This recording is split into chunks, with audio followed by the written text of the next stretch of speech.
చేసుకున్న తలలు మంచండి. ప్రార్థన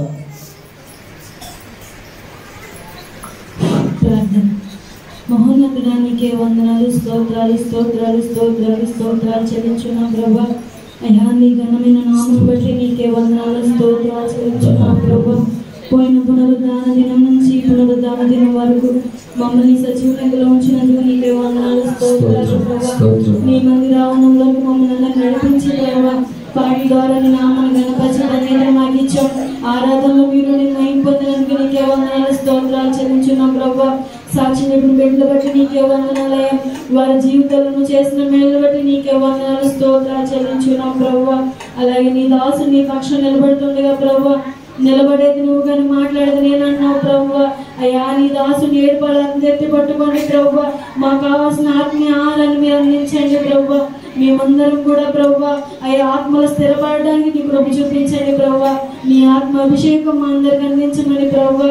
అయ్యా మేమందరం కూడా ప్రభా మంచి నేలను పడిన విత్తనం వల్లే ప్రభా నూరంతగా ఫలభరితంగా మేము మారడానికి నీ కృప చూపించమని, వాక్యం మా అందరి హృదయాలు నీరు కట్టి ఫలింపజేయమని, నీ వాక్యానుసారంగా మా జీవితాన్ని సరి చేసుకొని ప్రభా నీలో నిలిచి ఫలించే భాగ్యం మా అందరికి దయచేయమని యేసుక్రీస్తును ప్రార్థించి వేడుకొని పొందుకున్నాను తండ్రి, ఆమేన్.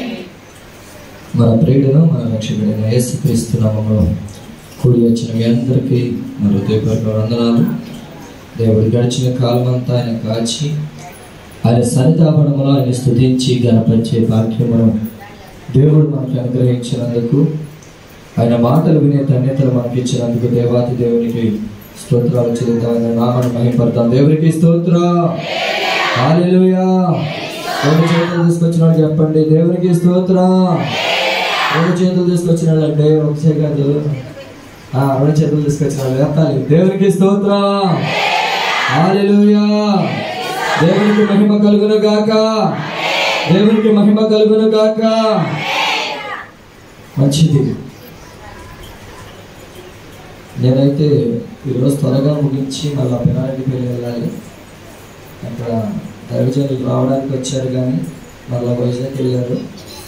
అక్కడ మళ్ళీ వెళ్దాం కదా త్వరగా ముగిద్దాం అనుకుంటే మన వాళ్ళు పాడిందే పాటలా అంటే ఎప్పుడు చెప్పిందే చెప్తామంటారు, చేసేది చేస్తానే ఉంటామని ఎప్పుడు మా పరిస్థితి ఇదే.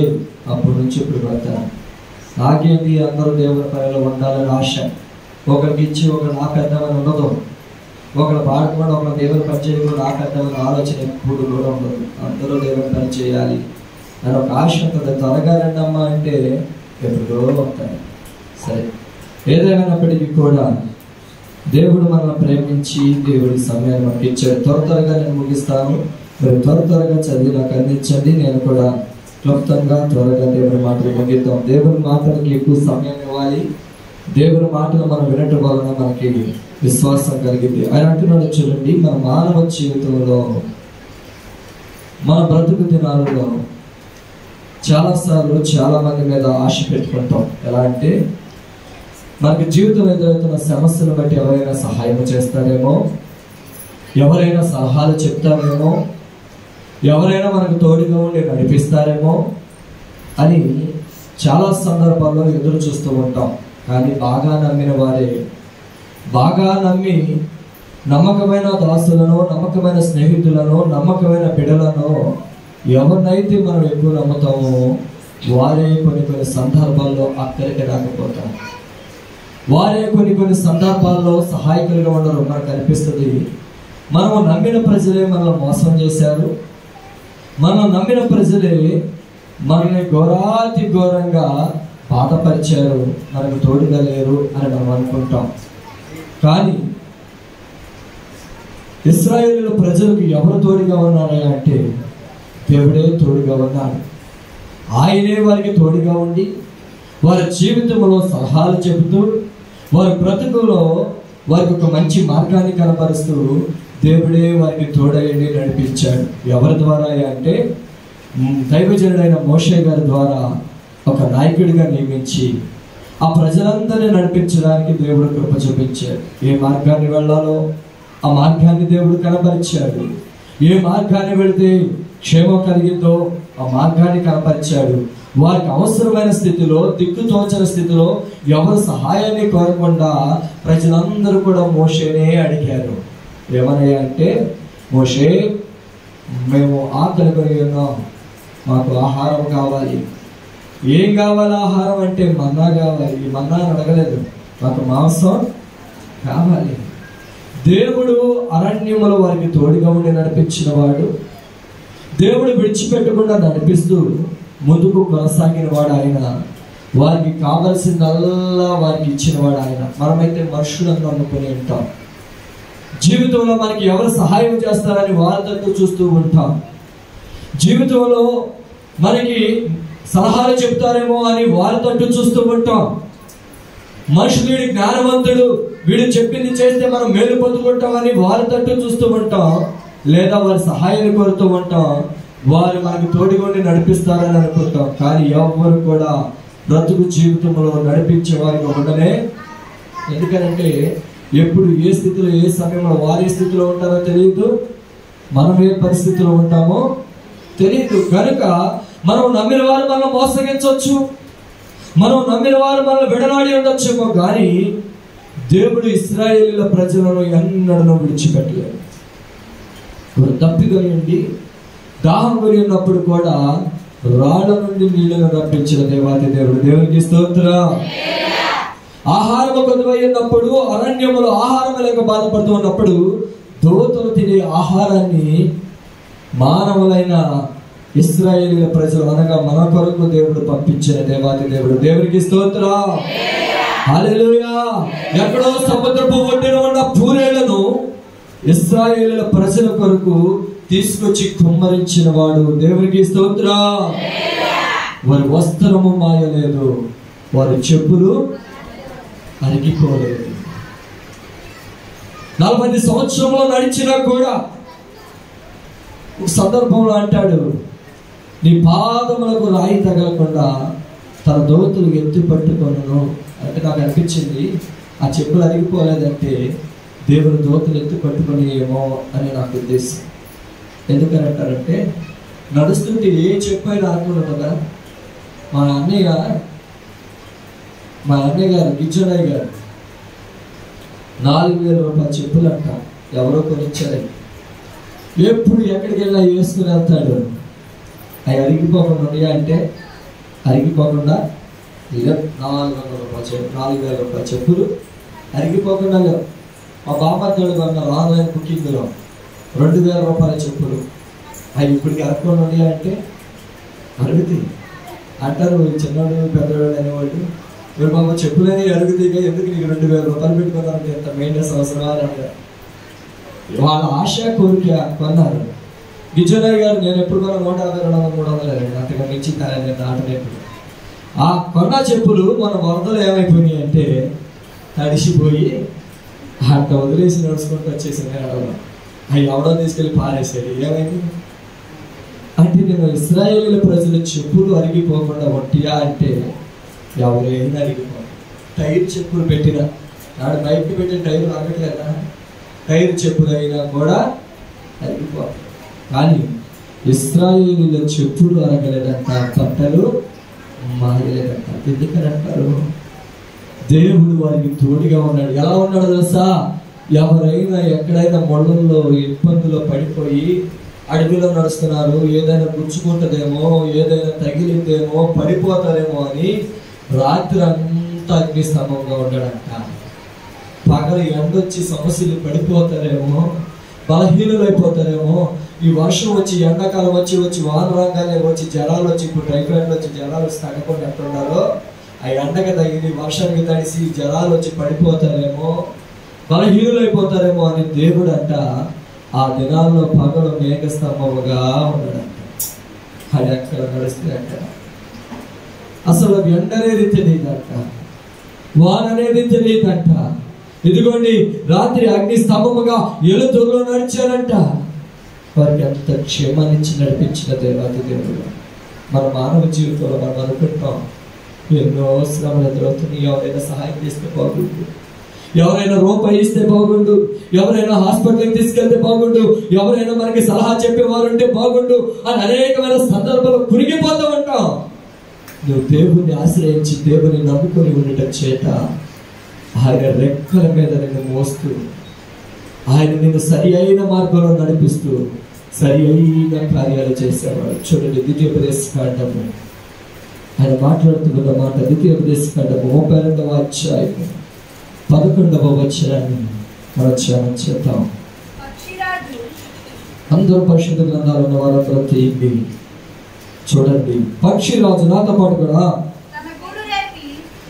పక్షిరాజు తన గూడు రేపి నాతో పడానండి. పక్షిరాజు తన గూడు రేపి తన పిల్లల పైనే అల్లాడుచు రెక్కలు చాపుకొని వాటిని పట్టుకొని తన రెక్కల మీద వాటిని మోయినట్లు యెహోవా వారిని నడిపించెను.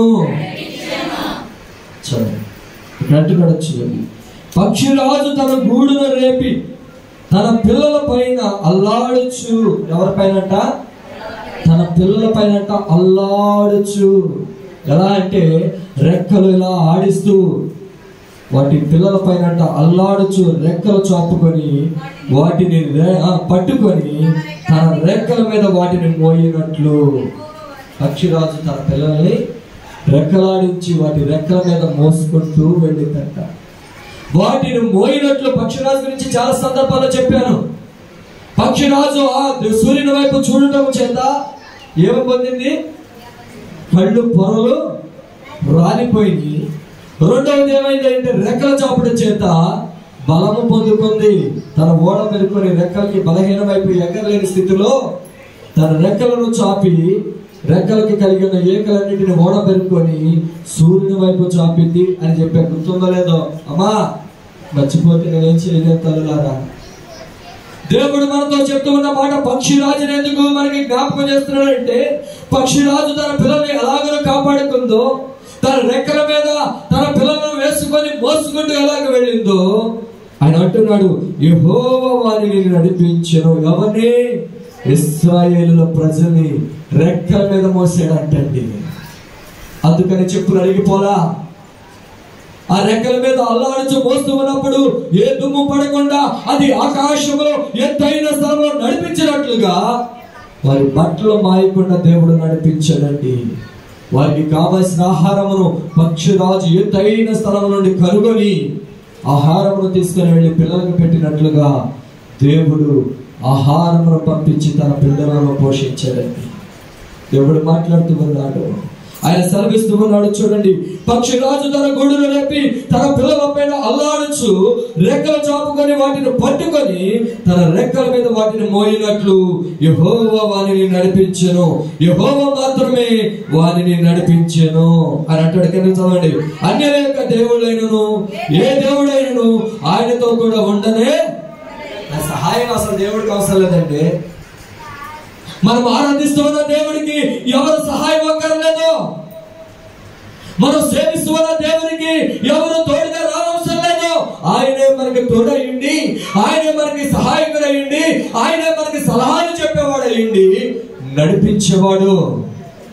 అందుకని ఆయన అంటూ ఉన్న మాట, దేవుని యందు మీరు విశ్వాసము కలిగి, దేవుని యందు పట్టుదల కలిగి, దేవుని యందు ఆశగని నువ్వు ప్రార్థన చేయగలిగితే ఆశగల ప్రాణాన్ని తృప్తిపరిచేవాడు, నీ బలహీనత సమయంలో ఆరోగ్యం ఇచ్చేవాడు, స్వస్థపరిచే యెహోవాను నేనే అన్నాడు. రెండవది ఆయన మాట్లాడుతూ ఉన్న మాట, నీకు జ్ఞానము కలిగినట్లుగా ఆయన నీకు వాక్యాన్ని బోధించేవాడు, తెలివి చెప్పేవాడు ఆయన, మార్గాన్ని కనబరిచేవాడు ఆయన, చక్కని త్రోవను కనబరిచేవాడు ఆయన, నడిపించేవాడు ఆయన. నువ్వు కేవలము ఆయన హస్తాల కిందకి రావాలి, ఆయన రెక్కల చాటికి నువ్వు రావాలి, దేవుని సహాయాన్ని నువ్వు కోరాలి. మనుషులను నమ్ముకున్నట్టు కంటే యెహోవాను ఆశ్రయించుట. అక్కడ ఒకటే అలా రాజులను కూడా నమ్ముకున్నట్టు కంటే, కాబట్టి రాజులను నమ్ముకున్నట్టు కంటే, మనుషులను నమ్ముకున్నట్టు కంటే యెహోవాను ఆశ్రయించుట ఎంత మేలు, ఎంత ధన్యతో. కనుక మనము దేవుని ఆశ్రయించే వారిగా ఉండాలి, దేవుని వెంబడించే వారిగా ఉండాలి, దేవుని అడిగేవారిగా ఉండాలి. దేవుని దగ్గర నమ్మకస్తులుగా ఉంటే ఆయనే మనల్ని నడిపిస్తాడు మన బ్రతుకు జీవితంలో. ఎన్నో సందర్భాలు చెప్పాను, మరొకసారి మాట్లాడుతూ ఉన్నా. దేవుడు అంటూ ఉన్నాడు, ఒక వాడలో ప్రయాణమై తన శిష్యులందరూ వెళుతూ ఉంటే అలచడలో రేగినప్పుడు ఎవరు నడిపించారు? ఆ నావను ఎవరు నడిపించారు? అలలు ఎగసిపడుతూ ఉంటే, తుఫాను వస్తూ ఉంటే, వీరు మునిగిపోయే స్థితిలో ఉంటే భయపడుతూ ఉండి ప్రభువానికి కేకలు వేయగా ఈయన కొండ మీద నుండి దిగి వచ్చి సముద్రం మీదగా నడుచుకుంటూ వెళ్ళి నెమ్మలపరిచి వారిని నడిపించిన వాడు, వారి సహాయం అడిగినప్పుడు సహాయము చేసిన వాడు, వారిని బ్రతికించిన వాడు, వారిని నడిపించిన వాడు ఎవరయ్యా అంటే తండ్రి యేసయ్య. దేవునికి స్తోత్రం. మనం ఆరాధిస్తూ ఉన్న దేవుడు నమ్మదగిన వాడు, మనం సేవిస్తూ ఉన్న దేవుడు నమ్మదగిన వాడు, మనం నడిపించేవాడు ఆయన.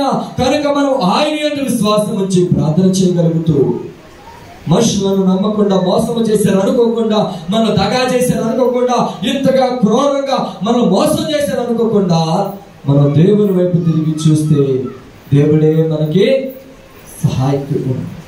చూడండి, ఇశ్రాయేలు ప్రజలు వెళుతూ ఉన్నారు. సరే, ఆహారం కావాలంటే ఆహారం ఇచ్చాడు, వస్త్రానికి కావాలంటే వస్త్రం, అక్కడ పానీయం కావాలంటే పానీయం ఇచ్చాడు. అన్ని ఇచ్చి ఎదురవుతున్న సమస్యలన్నిటి నుంచి కూడా విడిపిస్తూ వెళ్ళాడు. అక్కడ రాసులు అనేకమైన సైన్యము వారిని ఎదిరిస్తూ ముందుకొచ్చింది ఓడించడానికి వచ్చినప్పుడు మోషే ఏం చేసేవాడు అంటే ప్రార్థన. మనం మోషేని ఆధారం చేసుకోవాలి. మోషే ఏం చేశాడంటే, ప్రభా ఇదిగో బాషాను రాజులు ఉన్నారు, ఓకులు ఉన్నారు, వీళ్ళని జయించడం వల్ల కాదయ్యా, ఏం చేయమంటావు అని మోషే ప్రార్థన చేస్తూ ఉంటే ఇశ్రాయేలు ప్రజలంట వారి మీద విజయాన్ని పొందుకుంటూ వెళ్ళారంట. విజయాన్ని పొందుకుంటూ వెళ్ళారు. కొంతమంది రాజులైతే ఏ యుద్ధము చేయకుండానే ఇశ్రాయేలు ప్రజలను చూసి పారిపోయారంట. వారంట కొంతమంది రాజులైతే ఇశ్రాయేలు సైన్యం వస్తూ ఉంటే, ఇశ్రాయేలు ప్రజలు వస్తూ ఉంటే, కొంతమంది రాజులంట స్త్రీలు ప్రసవేదన పడతారు చూసారా అంటే, నేను నాకు తెలియదులేండి. వాళ్ళు చూసిన కొంతమంది అంట, ఆయన ఎప్పుడు వచ్చారు మా చెల్లెలు చూశాను, అమ్మో తట్టుకోలేకపోతున్నాను చెప్పి, నడువు నొప్పి వచ్చేస్తుంది, బాధ వచ్చేస్తుంది, నేను తట్టుకోలేకపోతున్నానంటే గబగబా హాస్పిటల్ తీసుకెళ్ళేవాడు. ఆడ పడే వేదన భయంకరంగా ఉండదంట. ఆ సమయంలో బ్రతుకుడు కంటే ఏమండి, ఇప్పుడైతే ఆపరేషన్ వచ్చేసరికి అనుకుంటారంట, ఈ శుభప్రశ్న కన్నా ఆపరేషన్ చేసుకుంటే బాగుంటాయి, ఇది బాగా ఎవడ పడతాడు అనుకుంటారంట తల్లి. అంత బాధ ఆ రాజులే పడేటట్టుగా చేసి తరిమేసాడంట.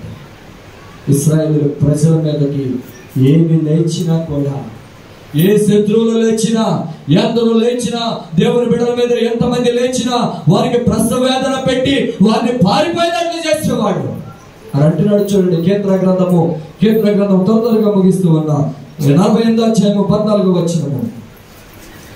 కీర్తన గ్రంథము, అందరూ కూడా పరిశుద్ధ గ్రంథాలను వారు తీయాలి.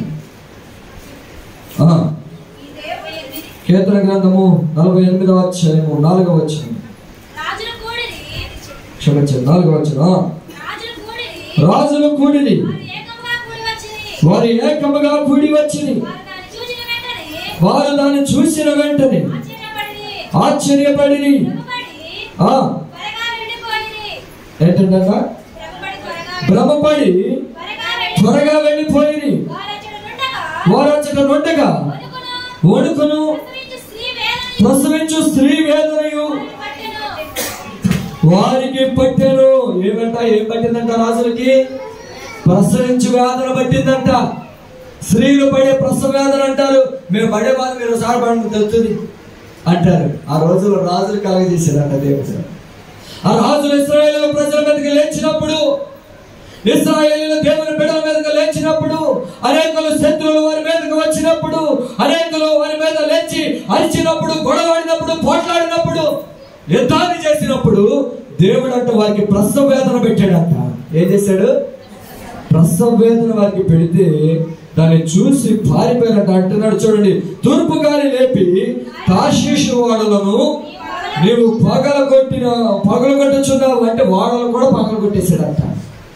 దేవుడు సైన్యములకు అధిపతి అయిన యెహోవా వారికి తోడుగా ఉండి ఇశ్రాయేలు మీద విజయాన్ని ఇచ్చాడు. అందుకంటున్నాడు 14వ వచనంలో చూడండి, నీ దేవుడు సదాకాలము మనకి దేవుడై ఉన్నాడు.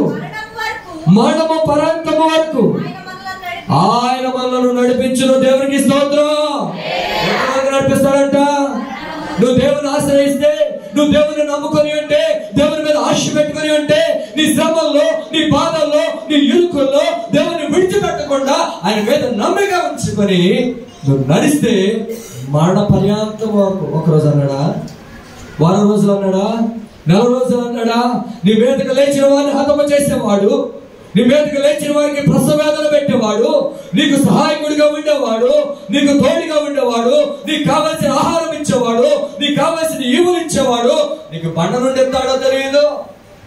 ఏమండి, నీకు కొండ నుండి దేని నుండి ఇస్తాడో కూడా ఆయన సహాయకుడు. ఆయన తలుచుకుంటే దేన్నైనా చేయగలిగిన వాడు.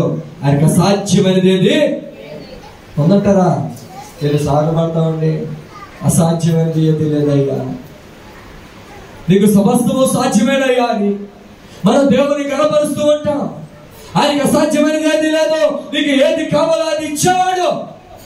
మరణ పర్యాంతము వరకు కూడా, మరణ పర్యాంతము వరకు కూడా నేను విడిచిపెట్టేవాడు కాదండి.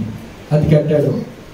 యెహోవాను ఆశ్రయించిన బిడ్డలకు ఏ మేలు కొద్దిగా ఉండదు. సింహపు పిల్లలు ఆకలి కొని ఉండను, ఆయన ఆశ్రయించిన బిడ్డలో ఏ మాత్రము ఆకలి కొని ఉండలే ఉండదు అని అంటాడు. ముదిమి వచ్చు వరకు ఎత్తుకొని, ముదిమి అంటే ఏంటి? చిన్నపిల్లదా? ముదిమి వచ్చే వరకు ఎత్తుకొని ముత్తాడు వాడును నేనే అంటే దేవుడే. ముదిమి అంటే వృద్ధాప్యము. వృద్ధాప్యము వచ్చే వరకు ఎత్తుకొని ముద్దాడేవాడు దేవుడు. వృద్ధాప్యంలో కూడా విడిచిపెట్టేవాడు కాదు. అందుకని అంటున్నాడు మరణ పర్యాంతము వరకు కూడా. ఎప్పుడయ్యా అంటే మరణ పర్యాంతము వరకు కూడా దేవుడు నిన్ను నడిపించేవాడు. ఆయన అందుకంటున్నాడు నీ దేవుడు, ఈ దేవుడు సదాకాలము మనకు దేవుడై ఉన్నాడు. మరణ పర్యాంతము ఆయన మనలను నడిపించెను. మరణ పర్యాంతము దేవుడు బ్రతుకు దినాలన్నీ క్షమనిస్తాడు. చనిపోయిన తర్వాత కూడా నడిపించేవాడు ఆయనే. మన నాయకుడు ఆయన. దేవునికి స్తోత్రం. గట్టిగా చెప్పండి కొడుతూ దేవుని నామమున మహిమపరుస్తాం. దేవునికి స్తోత్రం. మరణ పర్యాంతము వరకు కూడా మన విడిచిపెట్టేవాడు కాదు ఆయన. ఎందుకో తెలుసా? నువ్వు నమ్మిక కలిగి దేవుని యందు విశ్వాసము కలిగి నువ్వు ముందుకు కొనసాగుతూ ఉంటే ఇశ్రాయేలు ప్రజలను విడిచిపెట్టలేదు. ఇశ్రాయేలు ప్రజలను విడిచిపెట్టకుండా ముందుకు నడిపించాడు. అందుకని మనము ఈ జీవితంలో సముద్రాన్ని ఆధారము చేసుకోనక ముందుకు కొనసాగాలి.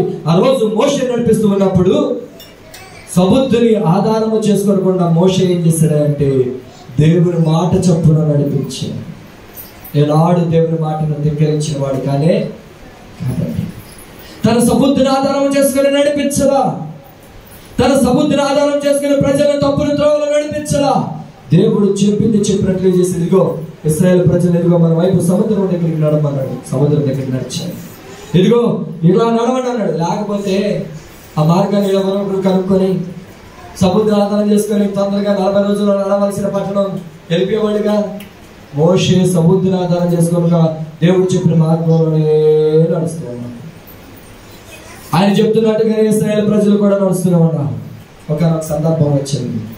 మోషేను ఆయన పిలిచాడు.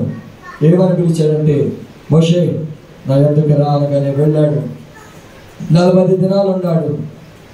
40 దినాలు ఉండి తను అక్కడ 10 ఆజ్ఞలను దేవుడు తన చేతితో రాసి, రాతి పలకల మీద రాసి, దేవుడే స్వయంగా రాసి ఆ ఆజ్ఞలను మోషే చేతికి అప్పగించాడు. ఈ లోపల ఇశ్రాయేలు ప్రజలు ఐగుప్తు రాజైన మరి ఐగుప్తు నుండి విడిపించబడ్డ తర్వాత నాయకుడు కూడా మోషే వెళ్ళిపోయాడు, చచ్చిపోయాడు. అక్కడేమో మండుచు అగ్ని మండుచు ప్రకాశిస్తూ ఉంది. ఇక తిరిగి రాడు. అయినా అసలు మన దేవుడు ఎవరు? మన దేవుడు ఒకరు అనుకొని వారు ప్రతిమను చేసుకోవడానికి సిద్ధమైపోయి ఆ దినమున మోషేకి సహాయకుడిగా ఆహ్వానం. మరి ఆయన వారందరూ కలిసి ప్రతిమను చేసుకున్నారు. దేన్ని ఆధారం చేసుకొని? సముద్రుని ఆధారం చేసుకొని వారు చేసిన పనికి దేవుడు కోపగించుకున్నాడు. వారు ప్రతిమను చేసుకొని గంతులు వేస్తూ ఉంటే దేవుడు కోపగించుకున్నాడు.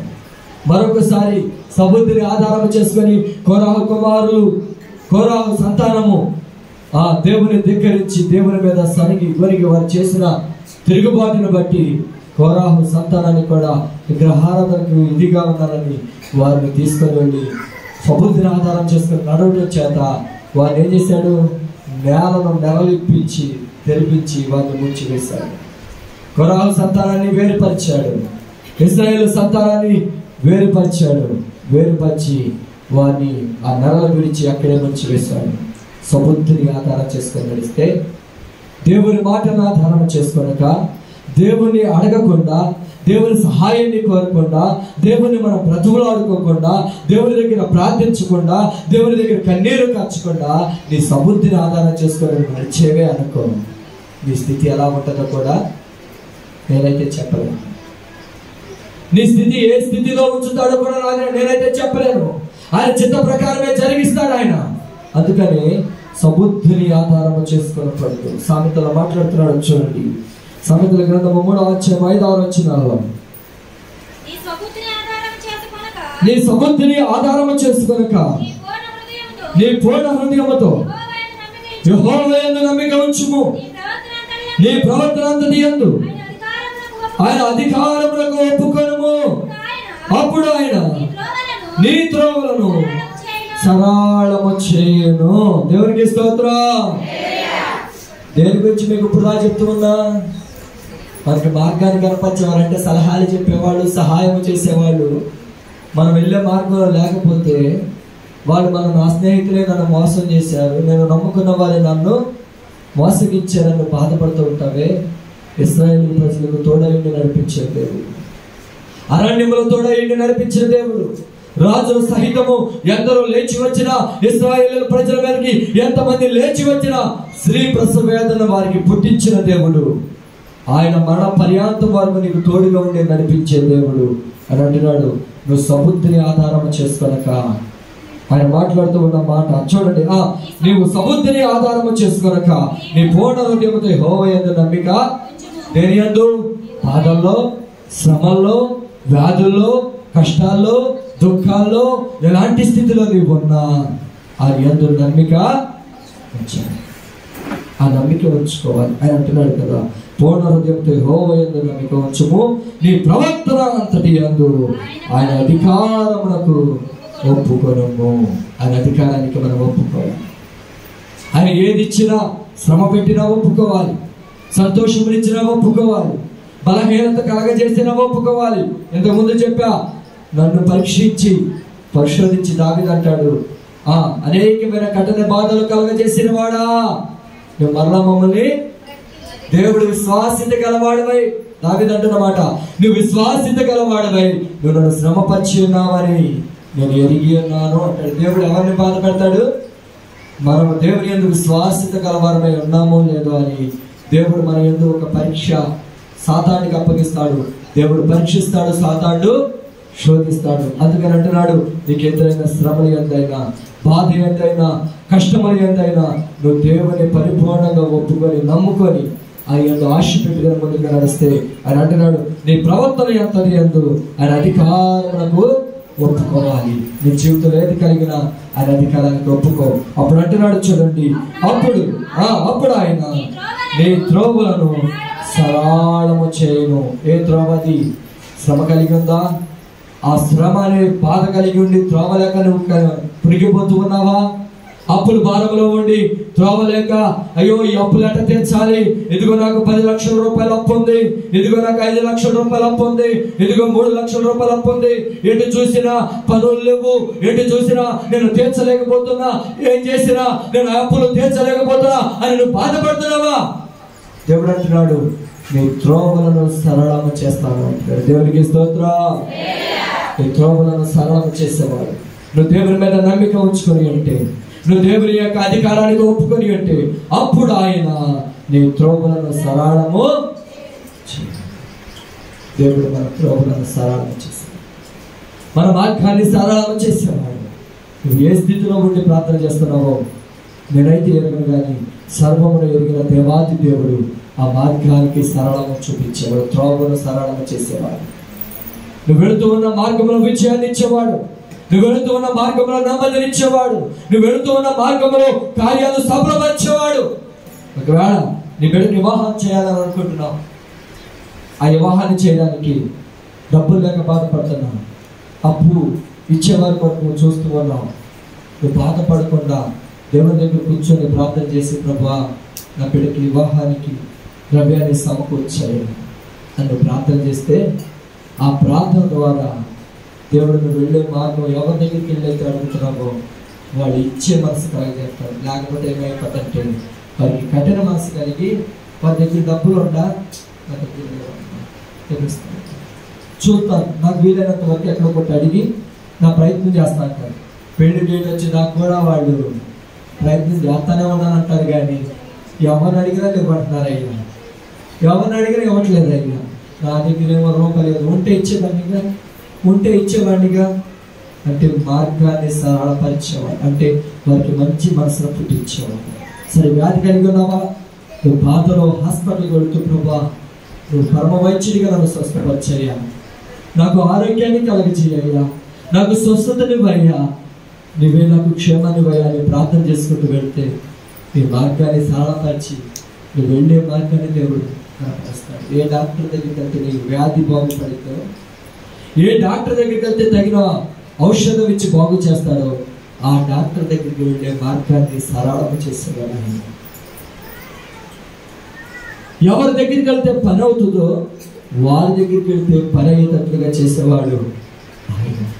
మార్గాలను సరళం చేయడం అంటే ఈ భూలోకంలో అవసరమే కాదండో, ఆత్మానుసారంగా చెప్తూ ఉన్నా నీ మార్గము సరళము చేసేవాడు.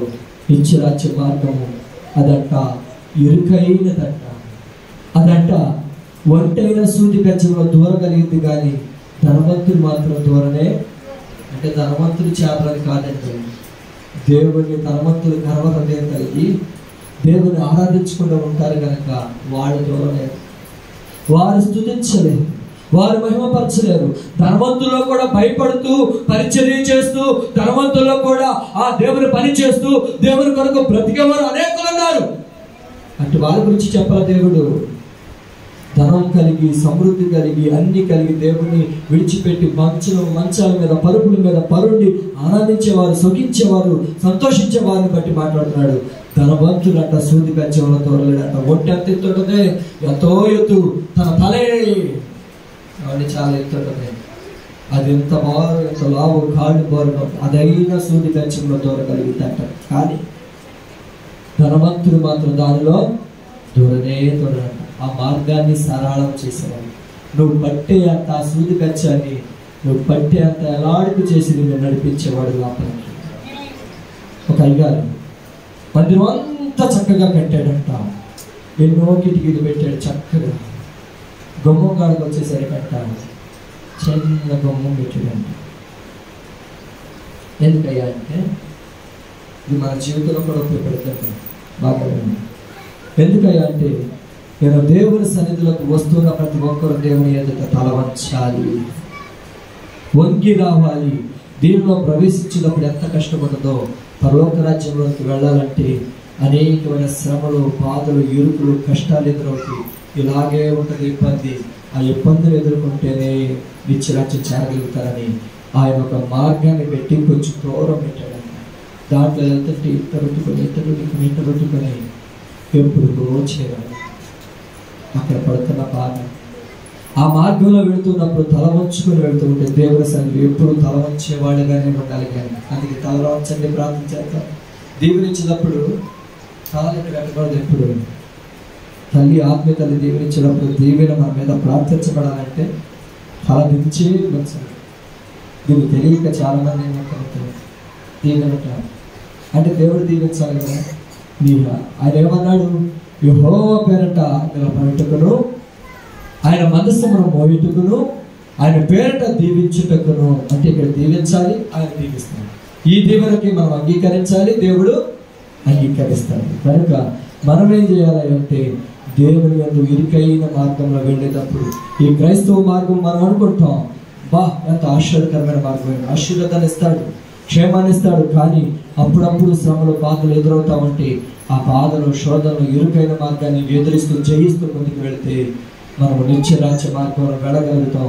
దేవుడు మన మార్గాన్ని సరళపరిచి ఆయన రాజ్యంలో చేరుస్తాడు. అందుకని మన బ్రతుకు జీవితంలో సముద్రాన్ని ఆధారం చేసుకున్నాక, అంటే సొంత బుద్ధులతో నడవకుండా దేవుని యొక్క వాక్యము నమ్మదగినది కనుక ఆయన మాటలు యందు విశ్వాసం ఉంచి, ఆయన మాటలు యందు నమ్మిక ఉంచి, ఆయన మాటలను బట్టి ఆయన ప్రవక్తన ఆయన అధికారానికి అప్పగించుకొని, దేవా నీ చిత్తము నా జీవితాన్ని ఎలా నడిపిస్తావో, నీ చిత్తము నా బ్రతుకును ఎలా నడిపిస్తావో, నీ చిత్తము నా బిడ్డను ఏ స్థితిలో ఉంచుతావో, నీ చిత్తము నా కుటుంబాన్ని ఏ స్థితిలో నీకు ఉంచుతావో అని ఆయన అధికారానికి ఒప్పుకుంటూ తల వంచి ప్రార్థన చేస్తే దేవుడు మెండైన దీవెనిచ్చేవాడు. కనుక దేవుని యొక్క వాక్యాన్ని బట్టి ప్రార్థన చేద్దాం. దేవుని యొక్క ఆయన నడిపించేవాడు, మన పర్యాంతం వరకు నడిపించేవాడు. ఆయన మనం విడిచిపెట్టేవాడు కాదు. ఆయన ముదిమి వచ్చే వరకు చిన్నపిల్లలను ఎత్తుకొని ముద్దాడినట్లుగా ఆయన కూడా వృద్ధాప్యంలో కూడా నేను ఎత్తుకొని ముద్దాడేవాడు. నేను సృజించిన దేవుడు నమ్మకమైన వాడు, నమ్మదగిన దేవుడు. ఆయన ఎదురు విశ్వాసము కలిగి ఆయన అధికారానికి ఒప్పుకొని నువ్వు ముందుకు కొనసాగగలిగితే ఆయన నీ జీవితంలో ఎన్నో గొప్ప కార్యాలు చేశాడు. కనుక నువ్వు దేవుని యందు విశ్వాసం వచ్చి నమ్మిక వచ్చి ప్రార్థించి ఈ మార్గాన్ని సరళం చేస్తాడు. ఏ స్థితిలో నీవున్నావో తలలు వంచండి, ప్రార్థన చేద్దాం. ఏ పరిస్థితిలో నీవున్నావో తలలు వంచండి, ప్రార్థన చేద్దాం. ఒక్క నిమిషమే అడగండి దేవుని, రెండు చేతుల పైకి ఎత్తి. ఒక్క నిమిషంలోనే ముగిస్తాం. మీరు ఒక్క నిమిషంలో దేవుని ఏమడుగుతారు?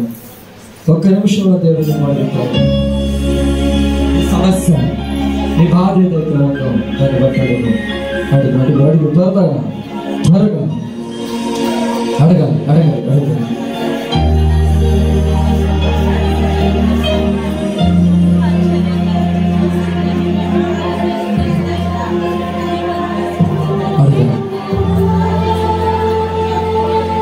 పరిశుద్ధుడా, ప్రేమగలిగిన దేవా, దయగలిగిన జయసేన నామానికి లెక్కలేని స్తుతులు స్తోత్రాలు వందనాలు చెల్లిస్తూ ఉన్నాను. బహుశుటిగా బహుశ్రేష్టం గారి వాక్యం చేతను మాట్లాడినందుకు నీకే స్తోత్రాలు వందనాలు ప్రభువా. ఇశ్రాయేలు మార్గమును సరళపరిచిన వాడు నీవు, సముద్రమును పాయలు చేసిన వాడు నీవు, అరణ్యములో నడిచిన చెప్పులు అరిగిపోకుండా, బట్టలు మారికుండా, ఆహారము కొదువు కాకుండా ఇచ్చిన దేవుడు నీవయ్యా. ప్రభువా, వారి మీదకు అనేకమైన రాజులు ప్రభువా లేచిన వారికి ప్రసవ వేదన కలగజేసిన వాడు నీవయ్యా. నువ్వు మరణ పర్యాంతము వరకు కూడా నువ్వు తోడైండి నడిపించేవాడవయ్యా. సముద్రాన్ని ఆధారము చేసుకొని కానీ అధికారానికి ఒప్పుకొని నడిచి వారికి ప్రభువా నువ్వు మెండైన దేవుడు, సరళ మార్గాన్ని సరళపరిచేవాడు నీవయ్యా. మార్గాన్ని సరళపరచండి. నీ బిడ్డల మంచి మార్గంలో మమ్మల్ని అందరూ మీరు నడిపించండి ఆయన. మేమందరం నీ మార్గంలో నడుస్తూ, నీ నిత్య రాజ్య మార్గంలో నడుస్తూ నీవిచ్చు ఆశీర్వాదాన్ని, నీవిచ్చు దీవెన పొందుకునే భాగ్యాన్ని మీరు దాచి నీ విరికైన మార్గంలో ప్రవేశిస్తూ ప్రభువా విశాలతను పొందే భాగ్యాన్ని మీరు దాచేయ్యా. అయ్యా, ఒంటైన సూది బజ్జంలో దూరం కలిగింది కానీ ధనవంతుడు మాత్రం దానిలో దూరమేడయ్యా. మీ పరలోక రాజ్యంలో మేము ప్రవేశించే భాగ్యాన్ని మీరు దాచి మా మార్గాన్ని సరళము చేయండి. ఈ బ్రతుకు జీవితంలో ఎవరో సహాయం చేస్తారని నమ్మానయ్యా, ఎవరోనైనా ఆలోచన చెబుతారని నేను విశ్వసించానయ్యా. కానీ అటు వారందరూ నన్ను మోసం చేశారు. అటు వారందరూ నాకు నాయన అక్కడికి రాలేదయ్యా. నన్ను విడిచిపెట్టేశారయ్యా. నాకు సహాయం చేయలేదయ్యా. నా అన్నలే, నా చెల్లెళ్ళే, నా అక్క తమ్ముళ్ళే, నాయన నా బంధుజనులే నన్ను విడిచిపెట్టేశారు ప్రభువా.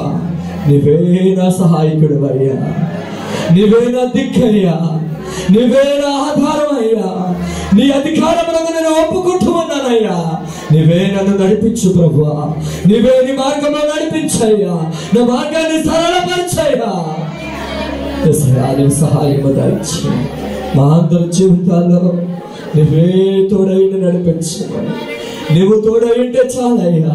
నువ్వు జ్ఞానమునిచ్చేవాడు అయ్యా, తెలివినిచ్చేవాడు అయ్యా, వివేచనిచ్చేవాడు అయ్యా.